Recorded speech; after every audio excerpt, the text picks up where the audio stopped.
আজ 10ই ডিসেম্বর 2024। আমরা সবাই মিলে চলেছি মায়াপুর নবদ্বীপ ভ্রমণে। ভোরবেলা বেরিয়েছি, পৌঁছতে পৌঁছতে বেলা হয়ে গেছে। মায়াপুর মন্দিরে পৌঁছে এখন প্রথমেই চলেছি প্রসাদ গ্রহণের টিকিট কাটতে। প্রসাদ খেয়েই চলে এসেছি গোশালায়। গোমাতাদের সঙ্গে কিছুক্ষণ কাটিয়ে আবার ফিরেছি ইস্কন মন্দিরে। প্রসাদ গ্রহণের আগে একবার ভগবানকে দর্শন করে নিয়েছি। এখন মন্দির বন্ধ।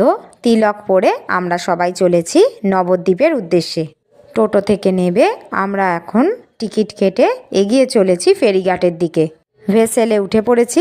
এখন বিকেলবেলাটা আমরা ঘুরবো নবদ্বীপ ঘুরে আবার ভেসেলে করে ফিরে এসেছি মায়াপুরে। এবার যাব মন্দিরে সন্ধ্যা আরতি দেখতে। তার আগে একটু তেলে ভাজা মুড়ি আর চা খেয়ে নেওয়া হচ্ছে।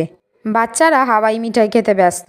এরপর চলে যাব মন্দিরে সন্ধ্যা আরতি দেখতে। তারপর টুকটাক কেনাকাটা করে ডিনার করে সোজা বাড়ির উদ্দেশ্যে রওনা দেবো। হরে কৃষ্ণ।